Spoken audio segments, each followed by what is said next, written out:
Careful! Champagne! Oh, he's got a roll! Oh!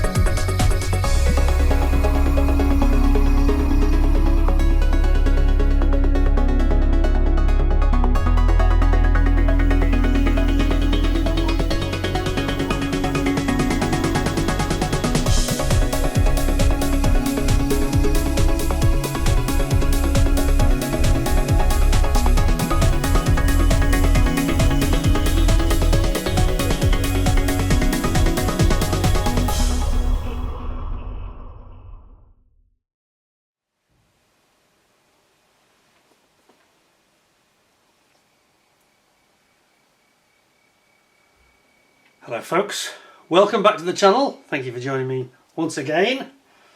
You are always most welcome. Well, today, at last this year, we seem to have got all the kits we were expecting for Christmas to be included in kits of the year, and between Christmas and New Year have all arrived, which is by the skin of their teeth, it has to be said, but they have all arrived. So we have this kit and one other to review. This one is the much anticipated 1/72nd scale Tamiya Tomcat F-14D. So we've had a brilliant series of Tomcats from Tamiya in the 48 scale, of course, and now they've kind of done with this what they did with the F-35 and brought it down a scale to 72nd, and I am anticipating this could be quite special. It's retailing around about the £40 mark in the UK. Quite a big heavy box, plenty of plastic in here I think. Kit number, they don't always make it that obvious, do they? They call it, yeah, they're calling it 95 now. So 60795 is the official full number, and it says dash 5000. I don't know what that's all about. So let's have a look at the rather impressive looking box artwork.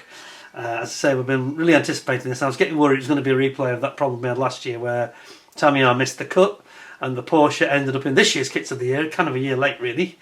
This won't happen. So we have got the VF213, the Black Lions CAG bird, Carrier Air Group Flight Officers bird, March 2006 on the USS Theodore Roosevelt. Very colourful, isn't it? And you've got the AIM 9L stroke M Sidewinder option, AIM 7 M Sparrows, GBU-12 Paveway 2, that's the one with pop-out fins, laser guided bombs. Phoenix, of course, Phoenix missiles, which the Tomcat's famous for, and the Lantern pod, which is the kind of targeting pod, isn't it?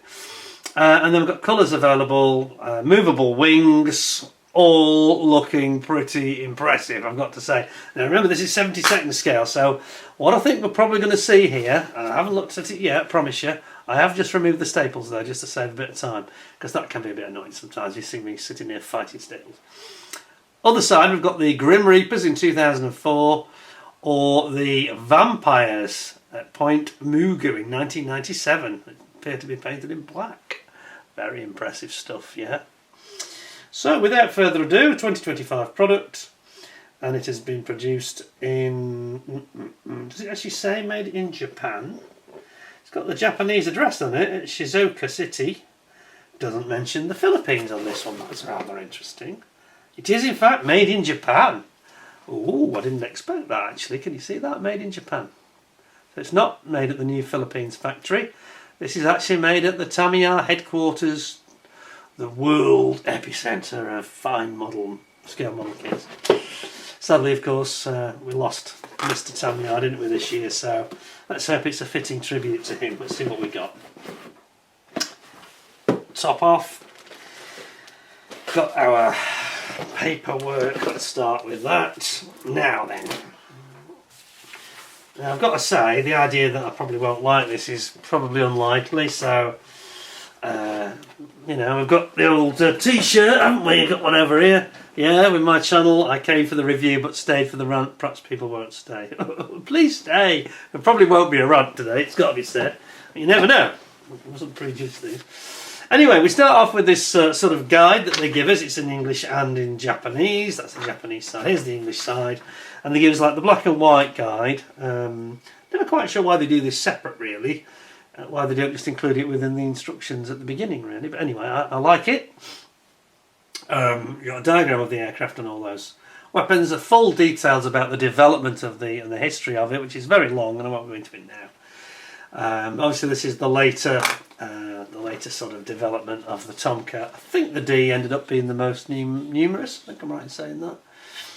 And it was, of course, air superiority fighter, and a very, very impressive one it was too. You know, in the Gulf Wars and incidents with the Libyans, etc. Lots of incidents where these aircraft reigned supreme in the sky. One of the greatest naval aircraft of all time for sure. And they've got the various photographs, full description of it. Very nice indeed, showing the swing wings as well. So we move on from that, pop that over there. And then we have got, and this is something that Tamiya have been sort of leading the market on really, and I was very pleased to see this year, slightly diverting here, but I was very pleased to see that this style been copied by Airfix, which is no bad thing at all. Where we have a nice separate colour call out. In this case, it's a very strange, very strange. And instead of having several sheets, they've got one big sheet with all the colour call outs on it. Certainly Airfix and Tamiya in the past have done it separately for each different colour call out as a separate sheet. I don't mind, really. I think it's nice. Perhaps if they thought at 72nd it wasn't worth doing that. But it's all here, that's what's important. There's no point in worrying about the trivialities of it. So we've got the Black Lions on Theodore Roosevelt. I was trying to zoom in, it's going to be quite hard to handle, so bear with me.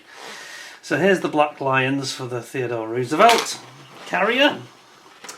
And that is 2006. Then we've got the Grim Reapers. It doesn't say a carrier, which is kind of, I don't know whether that's because they were based at, I don't know whether they're based at Miramar or whether they're based in Florida. I'm not sure where they're based, but doesn't actually say, unfortunately. But it's a nice scheme. We've got the Grim Reaper on the tail there. Looks pretty mean. Actually worth a bit more zoom, I think, on that, because it's definitely quite impressive. Can you see that? Grim Reaper here on the tail. Superb. And then we've got the vampires, which are all in black, appropriately.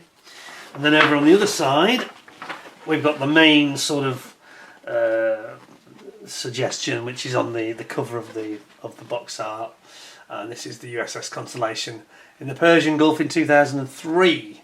So this is obviously at the time of the Second Gulf War and the Iraqi freedom mission, you know. A really colourful looking paint job, let's be quite frank about it. But there we go, so it sort of all folds down again. Slightly strange the way they've done that, but it is attractive. Very helpful, got all the markings, gives you the guide for your... it's got basically all the decal guide in there as well. I think they normally separately do the stencils. Oh no, it's got stencils as well, okay. So it's stencils and decal. Alright, so pop that in there, and then we will get cracking with all of the instructions. I'll just get the plastic out first because there's a lot of screws. We've actually got a screwdriver and some screws as well, okay. I think that's for the swing wing fitting. Right, let's just move them so they're not going to be too much in the way. Over there. It says immediately dropping an item, which is not wise. Don't want to drop anything. Okay, so zooming in good for this. I was going to give you the sort of history as I normally do, but Tamiya do it so well that we'd be here all day. It's a little bit like I was with the FX109. You know, they've got a really great history, and now it's almost too much for a review that's not, unless we wanted to take hours, and I'm sure we don't want that. But I don't think the F-14 Tomcat needs a lot of introduction really, so we'll get straight into it. So let's zoom you in, and we'll get looking at these instructions straight away. And I think you should get yourself a beer and some snacks, because it could take a little while, certainly for a 72nd scale kit. I have a feeling it's going to be quite involved. I mean, look at the number of paints that there are. Look at that. That's for a 72nd scale kit. That is unreal. I can't remember any 72nd scale model that has got so many paint call outs. So that tells you that we're going to be busy. tech tips here, talking about how to mask off your canopy. So we've got canopy masks included, which we'll come to in a second. There's your 5 options of the 5 colour callouts. And we basically start with the cockpit, nice clear instructions here telling you what we're going to be working on.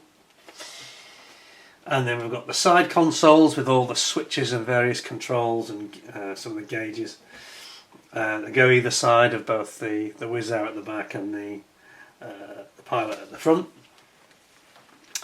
The forward station, which are these like vertical panels, part of the instrumentation array. Now this is the D, so this has got the later digital TFT type screens, as you can see. So you've got a bit of a mixture here. There's some analog altimeter type dials, and then you've also got the TFT screens, which has probably got radar and targeting information, all that kind of stuff. You've got these little joysticks, which are very impressive looking, aren't they? I mean, remember, we're at 70-second scale here, so these are going to be quite small, I suspect. They're all going in there on the consoles at the side. Then you've got the sort of rear bulkhead going in for where the ejector seats are. You've got your side panels here for the side of the cockpit sidewalls, as they call it. Then you're going to flip over. You've got the nose bay, gear bay area that you're going to work on there. See back slightly on this. It's got to come back on my zoom. It just works better when it's not at full zoom. And then you've got the nose to build up. So you've got obviously the cockpit going in there. You've got the covers for where the cannons are. And then you have got the cockpit deck, which is the base of where the canopy comes down on top of course. You've got a couple of hatches. I mean, this is amazing at 70-second, isn't it, really? And then you're going to build your upper fuselage. You're going to bring in your geared operating swing wings, which this has got the screws in it. As you can see, they're going to come in here. And this is going to be incredible, isn't it, really? A couple of little nubs you've got to just remove according to that. Ensure the screws are properly tightened. Screwdriver is included in the kit, as you can see there. A couple of holes to drill. I think this is for the underside where you're going to have the various pylons, etc. Then you've got your lower fuselage, including some of the ramp area where the intakes are, and the gear bay door and the internals of the gear bays, which you're going to build up here. Poly caps going in for the tailerons.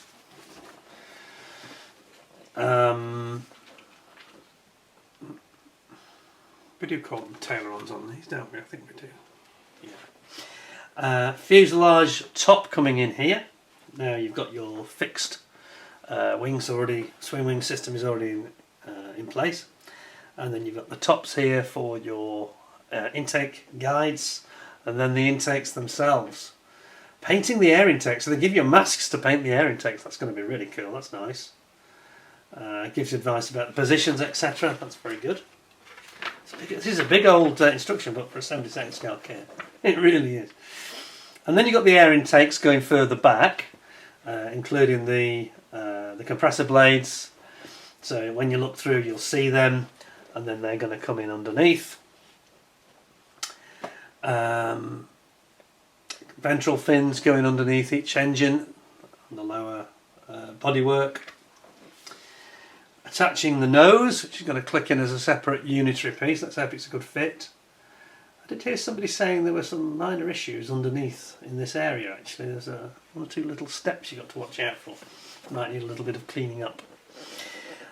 Fuselage rear, which is obviously where the back of the engines is, and then you're going to put in the sort of the ducktail section. Obviously the lower part has got the arrestor hook underneath it, and then you're going to put in your turkey feathers, your jet nozzles at the back. Some tricky painting to do here. Got to make sure you... Does it give you masking for that? It doesn't, does it? Just be a bit careful with that. I think that could be a little bit of a tricky area for painting. And then you're going to insert your nozzles there. Then you're going to get right onto your gear. You've got your nose landing gear here, which of course on the carrier aircraft is pretty critical, very strong, where it hooks into the catapult system. And then you get your various sensor pods and the nose landing gear underneath. Some fairly good clarity there about how these little doors angle for the actual front nose gear. There's a masking sticker there, it's a clear part obviously, for these sensors at the front. I think these are targeting sensors. And nose gear, landing gear doors going in here. And there's a panel sticker.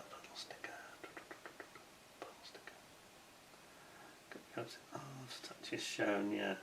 It's very clear, isn't it? They always lead you through telling you what things are, how they should be painted, you know, how they should be angled. Like in a bit of a similar way to Tsukimura. Perhaps a bit less busy and a little bit easy to follow on these though. And then you've got your main landing gear. I don't know if we've got weight on wheels. I don't think we have. You sort of don't tend to get that on 72nd scale, but we'll see.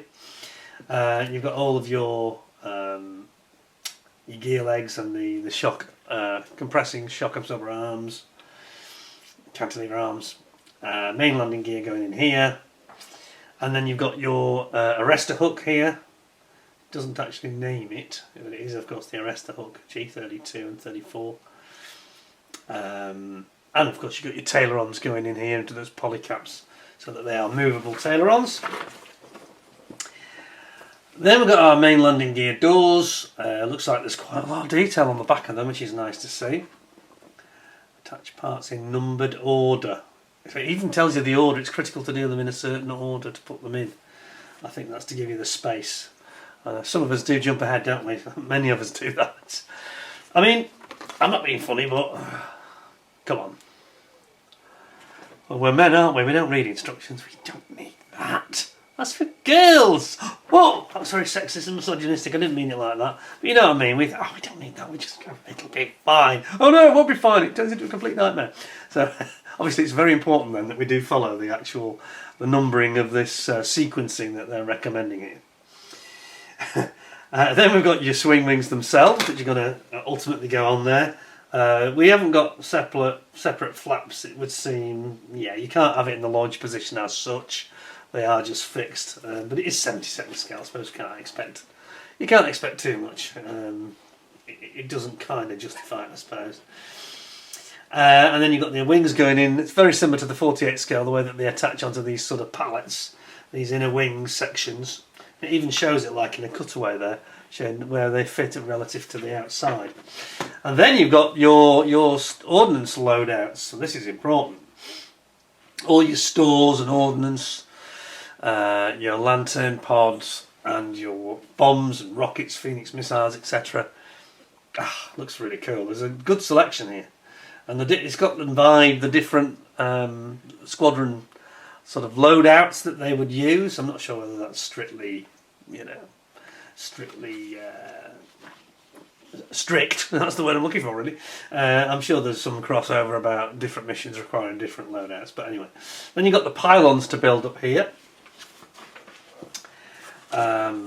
Which again, they look like they've got some good detail on them, and you're going to attach them then onto these like pallets underneath on the underside,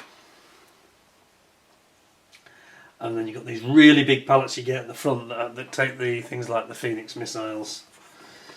They really are a beefy pallet, aren't they? These Phoenix pallets, huge things. It looks like a missile itself. Attaching your pallets underneath,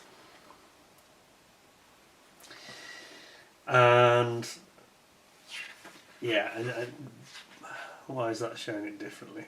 Oh yeah, different setups have got different hangers basically for different weapons depending on what your loadout is. And then here are the weapons themselves. So we start with the Sidewinder 9L/M, and the late model Sidewinders, medium to late. Sparrow A7M, A7F, I beg your pardon. Didn't it say M on there? On the box? I could have sworn it said.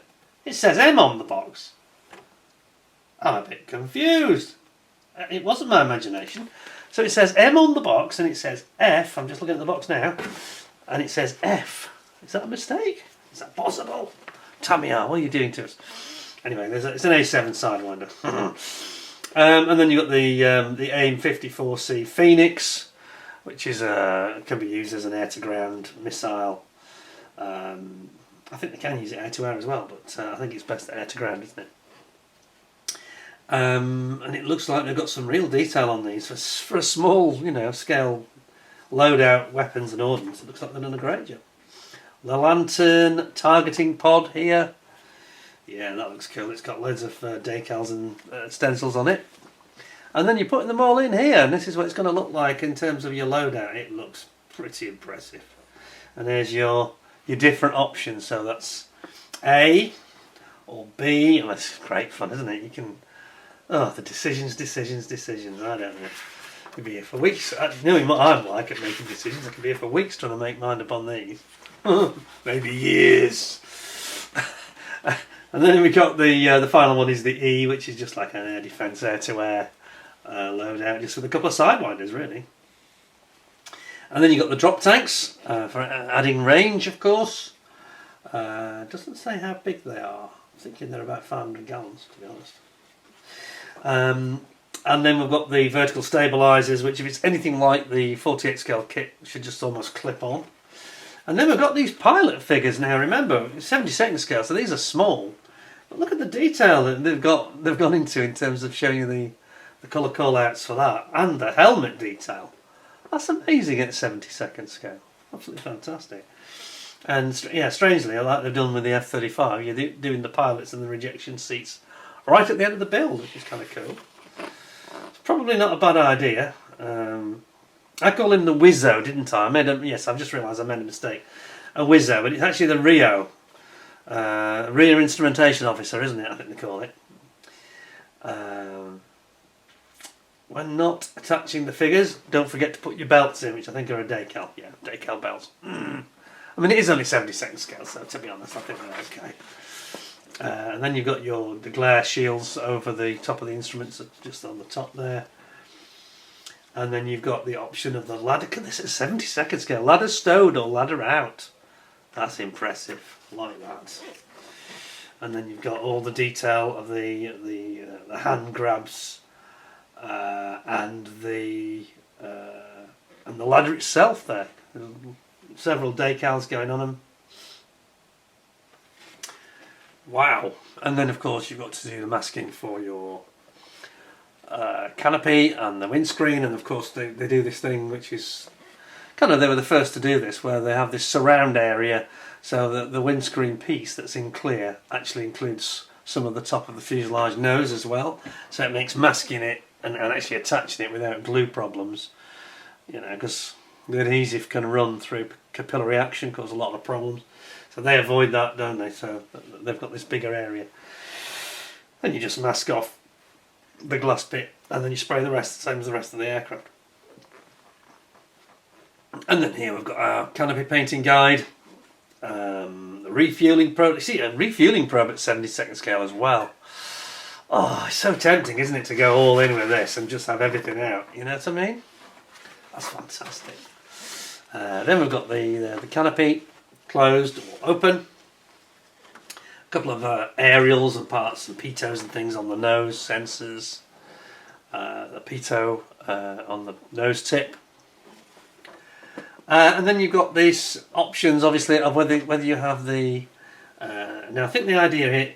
yeah, I was going to say, they're taking the words out of my mouth. It says don't glue. So I was going to say, I think the idea here is you don't glue them in, so that you can swap them and move from time to time. You can change your model's appearance by putting the airbags for the glove vanes, or the airbags, I should say, the sealing bags where the wing joins the fuselage. They look different, of course, when the wings are out. They're fully sealed, and when they're in, they're compressed, so they look different. Swept back or opened, and here's the different versions, and that's why you don't glue them in, so that you can interchange them over time and have your wings swept out, wings swept back, whichever you prefer.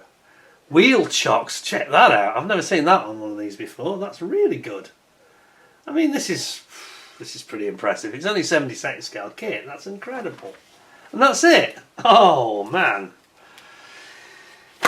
Oh, well, I haven't seen the plastic yet, and I've already seen all sorts of things there that you wouldn't necessarily expect. You know, the detail on the pilots, wheel shocks, refueling probes on a 72nd scale kit, all that stuff can be out, you know.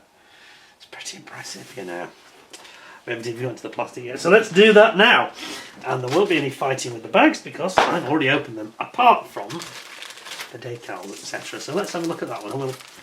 Oh, yes I did. Yes I did. Done it for you, you see. Made it dead easy. I think there is one bag that is still sealed. I can't remember which one it was. I think it might just be the one that's got the little screwdriver and the polycaps in, which we won't bother with. I think we know what that's like. Oh, no, I'm wrong. I have actually got a couple of staples that I've missed. It's very remiss of me, I do apologise. Let's have a look at this then. Ah, this is going to be good, I just know it. And the chances of being disappointed with the Tamiya are pretty low, for being honest. So, what have we got then? So we have got a bag of masks, and there's a couple of metallic parts here, which I'm not entirely sure I know what they are, just off the top of my head. I think it's the instrumentation, possibly. It looks like it's the shape of the instruments in the cockpit to me. And then we've just got our... They're not pre-cut though, it's anything that does slightly irk me. It says masking stickers. Yeah, well, really could do with them pre-cut. And I don't see why they don't do this. It's a little bit confusing when they do pre-cut them. I am right, aren't I? I think we should just double check to be absolutely certain. I was going to say it's a little bit vexing because they do pre-cut them on the car kits, like the Porsche 911, you know, that we had at the start of the year. It's pre-cut, so let's see what the issue is really. It's a bit odd. It's almost like it comes from a certain factory, perhaps. Are they or aren't they? No, they're not pre-cut. You've got to cut them out. Ah, okay. It's a shame that. Anyway, but they're there. You know, you've got to pre-cut them out. I mean, whether you want to do that or buy your own, I don't know really. It's just a bit of a faff, isn't it? A bit of a fiddly operation, time-consuming operation. Yeah, could have done with that one. But they always do it, so I probably won't mark them down for it because it's just their normal way. But anyway, look at this. Oh, this is nice. So here we've got the decals for all of the stencils for the weapons, and we've got some of the decals. So we've got the weapons, the instruments, weapons here, and we've got the instrumentation and the seat belts over here. It's all in the kit, isn't it? That's very, very nice. Look at those instrument decals. They look really... The green TFT screens look fantastic. This is your sweep marks for where the wings sweep back, on the wing itself, of course, and a bit beneath it on the sort of area where the airbag is, I think, as well. Now, somebody did say that they look a bit pixelated. I mean, to my eye, they look all right, but I think the problem is this is the old problem. They might look pixelated to you now, in fact, a little bit. Perhaps not as sharp as you'd like, I don't know. But it depends how you're looking at the actual image. If you're looking at it through very powerful glasses or on this zoom lens, 20 times zoom, which is what you were just at, then it might not look as good. But to my naked eye now, it looks fine, to be honest. I think that unless you're going to be, you know, getting your optivisors out to look at it, I don't think there's an issue there at all. There's some nice... They're a lot finer. They seem to have less of the excess carrier film than we used to in Tamiya. I like that. Very nice set of decals. So look at this set. This is all the colourful stuff. And the interesting thing I noticed straight away is they're a bit more satiny, a little bit more matted down than we're used to. Sometimes they can be a bit in your face and a bit overly glossy. Not here. They're actually fairly matte. They're sort of between satin and matte, I'd say. What do you think? Some really nice decals there. They also, to me, I could be wrong, but they don't look as thick. I think they may have been hearing some of the comments that we've been making for a long time. Let's face it. They don't seem to be overly thick to me. They don't seem to have that look of being sitting on top of the paper like they normally do. Some lovely ones here. Look at the Grim Reapers here. Look, that's grim. I was going to say, no pun intended. That's grim. The Grim Reaper. There you go. And just very, very nice, sharp. I sense there might be an improvement in these that we haven't seen really before. But I suppose the proof of the pudding is in the eating, really. You've got to try them, haven't you, to be sure. To be sure. But there's some lovely decals there, some really good schemes. Yeah,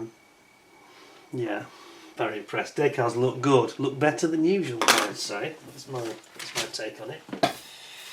So, we'll put those back, if we can, safely. Why is it not the same size? That's a bit odd.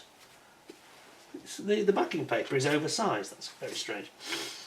Curious. We'll pop that back in there. So far so good. Nothing to cause any great concern. Just a bit of fiddly to get those masks out. I think that's all. But that's what they're always like. At least they provide masks, yeah. It's very much the raison d'etre of Tamiya.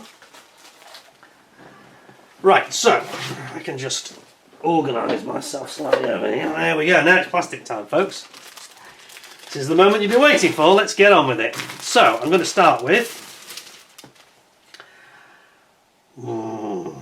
It's very, very nice. This is the top central part of the fuselage. Let's get you zoomed right in on this. That looks amazing.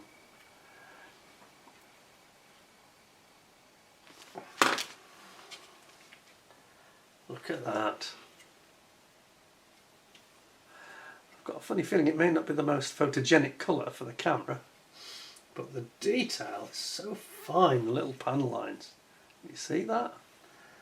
I mean, when I think about my old Matchbox Tomcat, oh my god, it's in a different, it's like from a different planet almost, you know? Look at that. So fine, the detail, especially around the back here.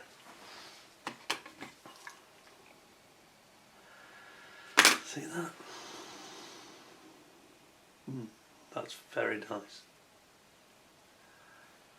There's just a crispness and a sharpness here that perhaps we haven't really seen from Tamiya before. They can tend to be a bit softly moulded, I think. Oh, we've actually got a bit of damage on this. It's just slightly damaged. Oh, that wasn't clever. I should have left it alone. The bit's fallen off. That's not good. So, I think it's got whacked in transit. It has just come rather rapidly to me. I was just going to say it's sharp. It's too sharp. It's broken off. That has been. I know it has been very rapidly sent to me. Thanks to my good friends at Tiger Hobbies. I'm not blaming them. We don't have the greatest DPD driver, if I'm being brutally honest. I'm going to put that there. Put that back in the kit so we don't lose it. We'll attach it to the bag like that. But as I was saying, it is very, very sharp. A bit too sharp, as it turned out. Something's obviously contacted against it, but it's just fallen off, that little piece. But that was me knocking it off. It wasn't actually off, was it? As you probably saw. Oops. Underneath, though, we've got these points where you're going to have the swing wings attaching. And obviously they've got these screws to screw it in with. And as you can see, it's very, very... the ejector pins are very mild looking as well, I noticed. They're not quite as heavy as they usually are. Not relevant because you won't see it anyway, but just worthy of... Whoops! Don't chuck it across the room. I wonder if it gets damaged. Duh! But yeah, that's interesting. But a beautiful. So that's sprue C. That's the top of the fuselage. I think we might as well go to the. Let's go to the underside piece, which is. Oh, it's in here, and that's actually got some staples, which got missed. Okay, I've been a bit remiss. I thought I'd got them all. Well, I got one out, but not the other. That was a bit.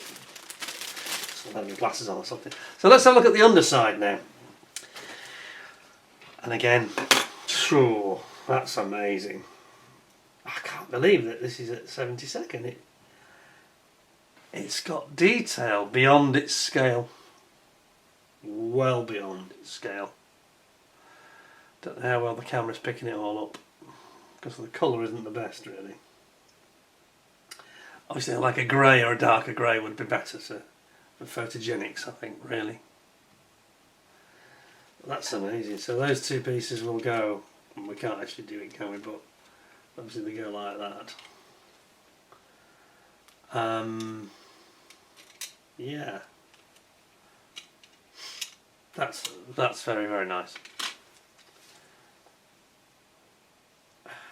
There's just a total precision, isn't there? There's no warpage here. You know, there's no sink marks. That's really fine. I'm not even sure the camera's going to do this justice. It's blown my mind, to be honest, some of this detail already, and I've only got into 2 parts so far. That is beautiful.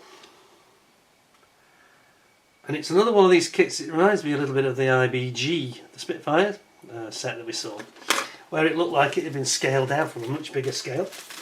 And this is clearly scaled down from actually the 48th version, which Tamiya do themselves, which is a cracking kit. On my build list for next year.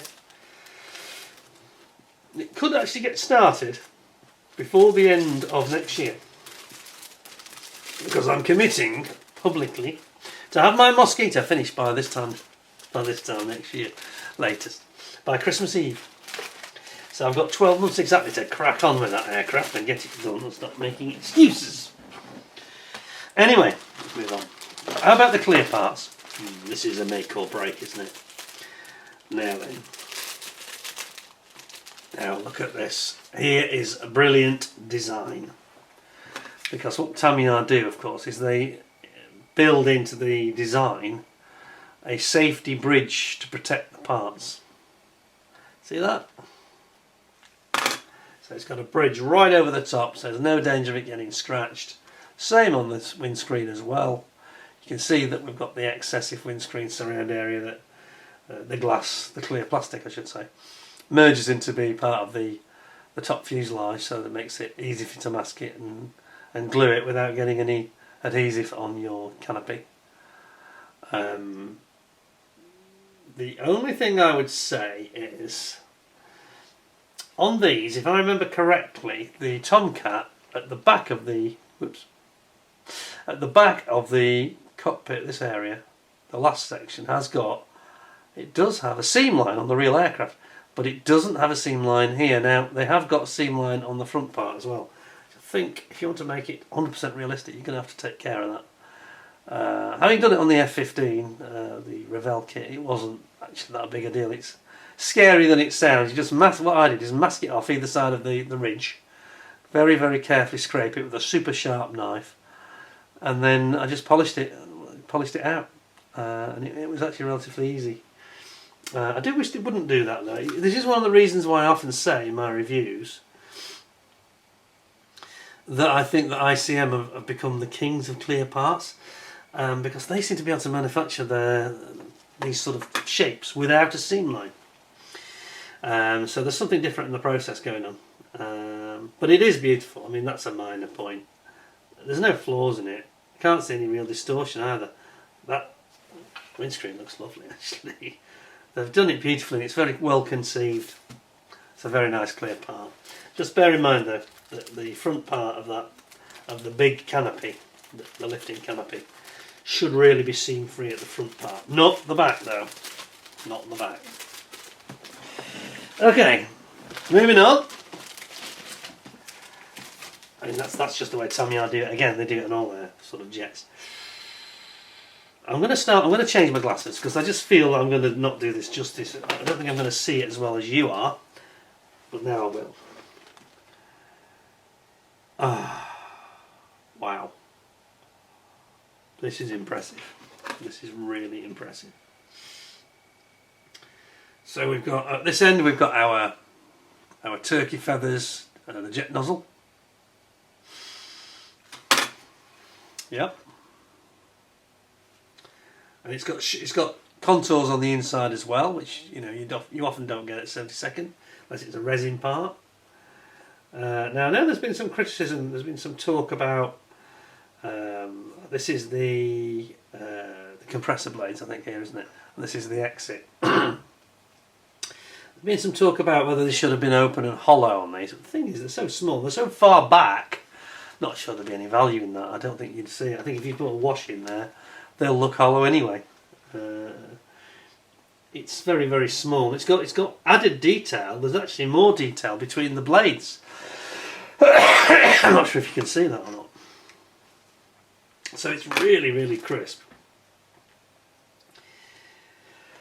I'm not sure if those criticisms are fair, really. I think that you don't see through it anyway. You don't actually see through it when it's down there. It's not possible. Look at the detail on these wheels and things. That's fantastic. Got your sparrows, and they've been formed in one single piece, look. That's quite nice, got to say. That is very nice. You've got your laser guided bombs here, paveways, and then you've got your ejector seat and your pilot. Now then, look at that. I mean, that's a 72nd scale pilot. It looks, you know, if you zoom it in enough, it would look more like a 32nd scale one because it's got such detail on it. All his belts and his oxygen mask pipe. And even the seat is beautifully detailed, isn't it? If you look at that. Wobbles a bit. Look at that. That's a nice seat, isn't it? I don't think you'll need any aftermarket on this, really, are you? Over here we've got our the tail plane, or moving tail. Tailer-on, I should say.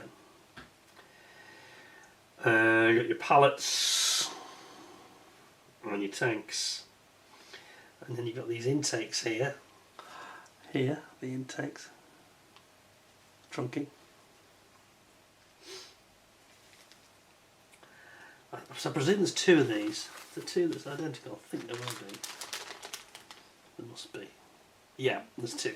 So we can actually skip one of those. We'll skip that one because there's no point in seeing the same thing twice. Over here you've got your Phoenix missiles. And that's well done. They've got proper openings at the back of the missile, the jet pipe of it. And they've got the seeker head clearly, you know, on the laser guided bombs, really well sort of shown, detailed. And over here we've got the nose gear wheel. Even that, you can see the bolts in it. That's fantastic. I mean, this is tiny, you know. It's not big, is it? Well, that's very impressive. So that is a very good sort of start on the main components. Then we've got, they seem a bit floppy because they've got these sort of extended sprues. Oh wow. Oh yeah, we've got some real, is it better that way? Yeah, better that way. We've got some great detail here. Look at these instrumentation panels. You know, 72nd scale, that's really detailed, isn't it? Again, it looks like a scale down 32nd stroke 48th, really. The control stick. Got the pilot's arms here for gripping the stick. 72nd scale, some great detail there, these thumbs, you know. Then we've got the anti-glare shields down at the bottom here, the instruments. Instrument binnacle cover there. Oh. Look at the arrestor hook here. Where are we? Sorry, I've got lost. Help! There. Sorry.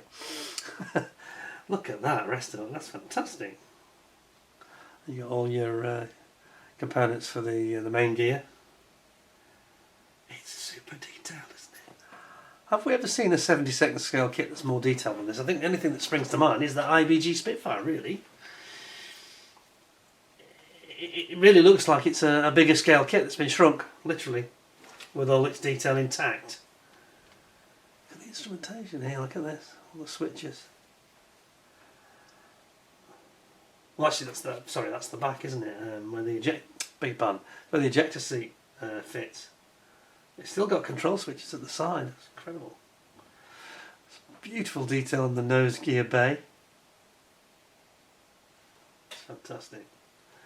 More details here on the side walls. You've got these fantastic where the gun is. You've got the cooling vents for the gun. I think that's the lantern pod, isn't it? Yeah, that's the head of it. That's the sort of body of it. Look at that. Look at this. It's mind-blowing, really.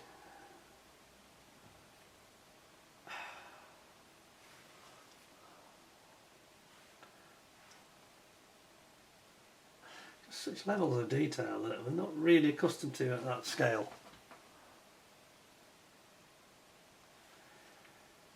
Oof.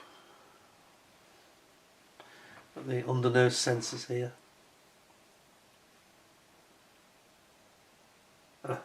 It's amazing. Staggering detail that is for the scale.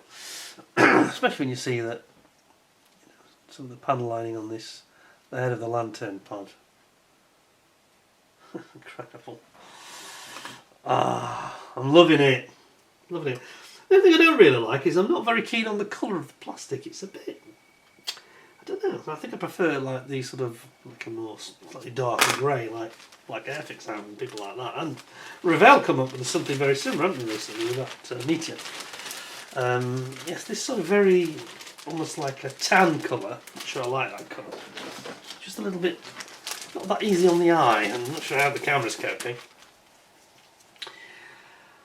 Oh, well, of course, one criticism this kit may get is only because you can't have it with the launch position with the flaps down, slats and flaps out.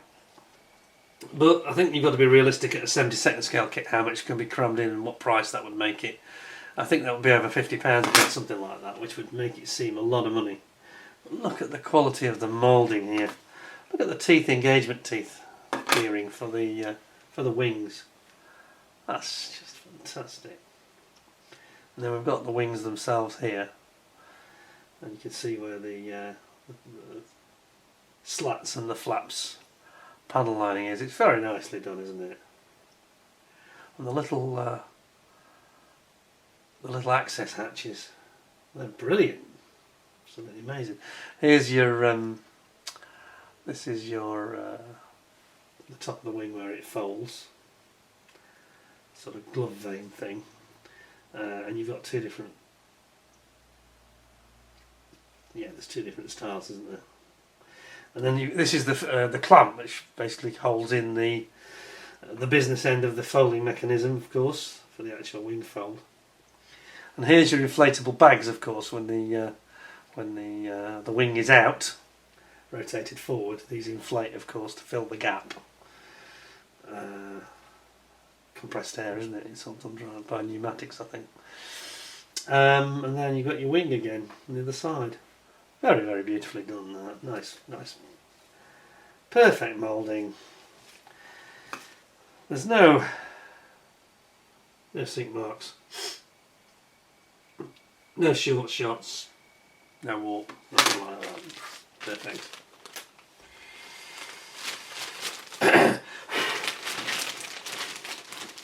Absolutely stunning. And that's just one sprue left. Now, if you get with 72nd, even though there's a lot of plastic, it doesn't go on forever, of course. But this is all the nose and the intakes, etc. Oh, it's just amazing though. Look at the detail here. You've also got those alternative, start with those, the alternative airbags for the wing. I think this is when the wing is folded back. You'll see it in this form. Like that and like that. And then we've got the nose. Some beautiful detail here. Of course, we've got all these little separate panels which we've seen just earlier, where the guns are, for example, and that venting on it for the gun vent. And here we have got the lower part of the intake, and some fantastic panel line detail there. Lovely. Same on this side. turn it around actually. Oops. Here we go. It's one of the pallets for the Phoenixes, I think, isn't it? Here's the other side of the nose. This time it hasn't got the open cowls, hatches. But you've got your ventral fins here. And you kind of a ducktail at the back end between the engines there. Here's your lower fuselage under the nose, where your sparrows sit. And then here's your vertical tails. And they actually fit onto these like a stub. It's quite interesting the way they've done it, isn't it? So they have like a stub, this bit, and then that fits onto the tail at that insert section there. It inserts to there. You've got your ladder here. I like the idea you can have that. I was the other thing I forgot, the ladder in, ladder out. You've got, you know, fueling probe in, fueling probe out. Speak of the devil, here is the two options actually. Here is the fueling probe. Where my finger is, that's the fueling probe out. Just below fueling probe in. Refueling probe. And another little hatch there.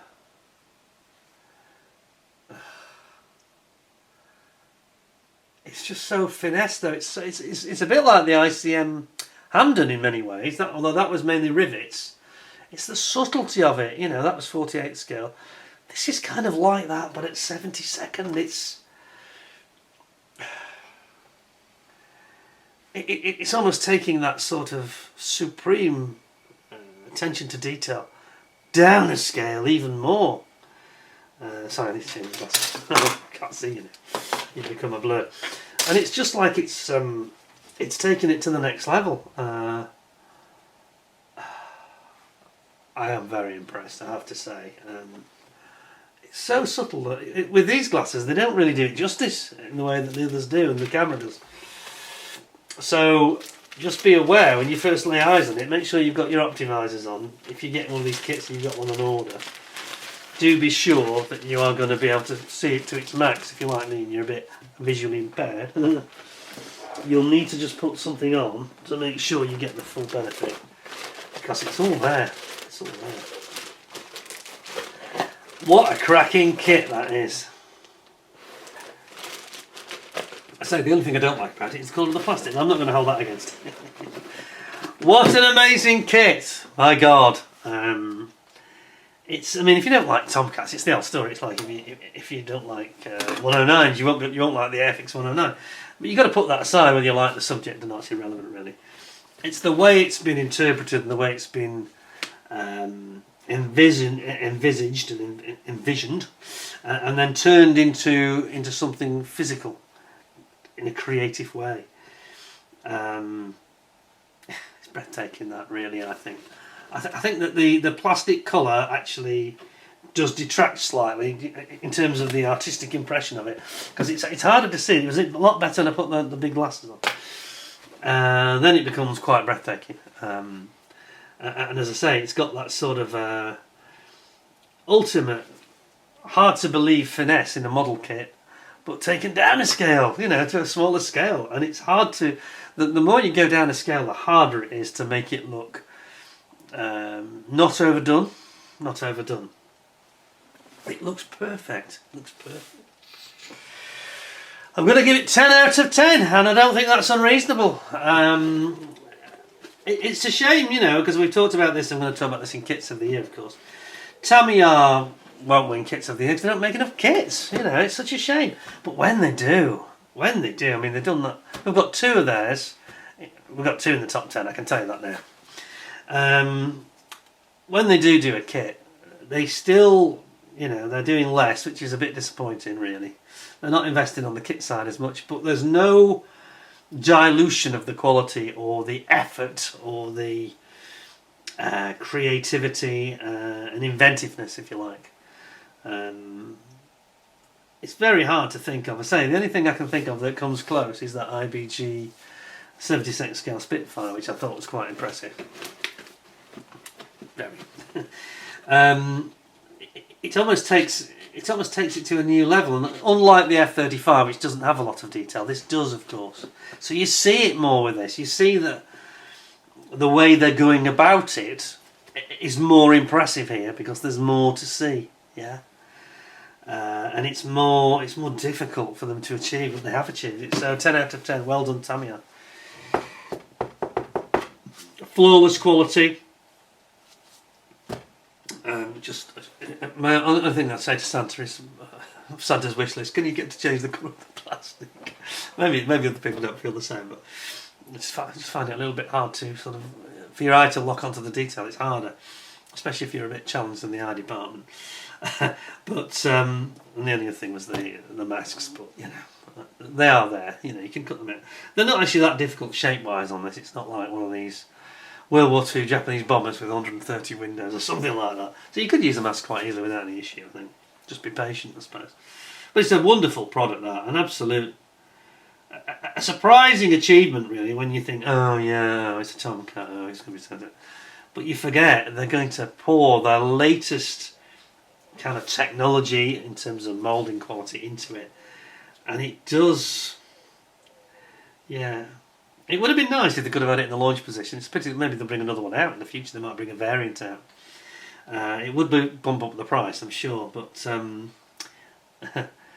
it's a scaled down 1/48th version, and they've absolutely nailed it. They've managed to carry the day when a lot of manufacturers wouldn't be able to match that. They wouldn't. Most manufacturers wouldn't be able to get some of that finesse detail down at that scale so effectively as they've done. So, very impressed. Anyway, I hope you thought that was interesting. I hope you agree with me. Don't forget to give me a thumbs up and give me a like. Give me a 10 out of 10. So that is almost a wrap for Christmas. I think there's one more to come. I won't spoil that now, but there is one more. And then we've got Kits of the Year. But in the meantime, I want you to pay attention now, very important.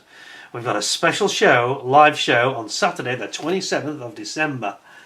Special guest, Jason from Model Kit Stuff, who is with the theme. Our theme is the Untouchables, which we'll explain on the day, but you'll see some quite amusing images. And we're going to talk about sort of modelling year it's been, highlights and lowlights, all that kind of thing, all live. And it's on my channel this time, so Jason is my guest. So please tune in, 7:45, Saturday, the 27th of December, 2 days after Christmas. You probably got fed up with turkey and the family by then. Something you might enjoy, and we'll have a good chat about all sorts of things, all modelling related. So in the meantime, have a nice Christmas. Hope you have a great time. So there is another one to come. Whether I'll get that out in time for Christmas, I'm not sure, but if not, I'll probably have it out on Boxing Day or something. But hopefully before that show, because it'd be nice to clear the decks of all the reviews, and then we can talk about them in that show. And then I've got Kits of the Year next week on Monday the 29th. Usual time, 8 o'clock. Well, I say usual, sometimes it's quarter to 8. I think it'll be 8 o'clock. So I hope to see you very soon, and don't forget to give us a like. Don't forget to give us a super thanks, buy me a coffee and all that stuff. I had my first super thanks a couple of days ago. Gentleman was very kind. Des, I think it was. Thank you, Des. So you can buy me a coffee or buy me a red wine. It might cost you a bit more though. But all contributions are very gratefully received, and it all helps me to invest in things like black gloves, which we need, servicing my watches, buying new t-shirts and all that kind of thing. And don't forget, we've got the t-shirts, which I show you one again. We've run out of XL, we've got some more on order. It will be after Christmas now. I came for the review but stay for the rant. We may be having another couple of different amusing captions coming very soon. They're £23.99, the t-shirts are, plus postage. If you're in the UK, it's probably about £4.80. Abroad will be different, and let me know where you're from. And drop me a line on the usual mrmatchboxes@gmail.com if you would like one. And I probably will be wearing this, probably on Kits of the Year. I think I might wear that. Hopefully no more rants this year, I don't think so anyway. Anyway, stay tuned for those two big shows coming up, Saturday and Monday. And then that'll be it for this year for me. And I hope to see you all soon. And say, one more sleep till Christmas. Well, But when you're watching this, there's 2 more sleeps till Christmas, as I'm actually recording it anyway. And there's probably 1 more sleep until the final review, and I'll see you for that one. So thanks very much. In the meantime, stay well, stay safe, enjoy your Christmas. Should I never put my Christmas tree on? That was very remiss of me. I'll tell you what, I was doing this in a bit of a hurry today. I wasn't... there we go, I got some flashy lights behind. But next one I'll have all the lights going, you know. And I'll see you for those shows. Until then, thanks very much for watching. Take care of yourselves. Stay well, stay safe. Have a great time. Don't drink too much or eat. And I'll see you soon. Thanks a lot. And bye for now.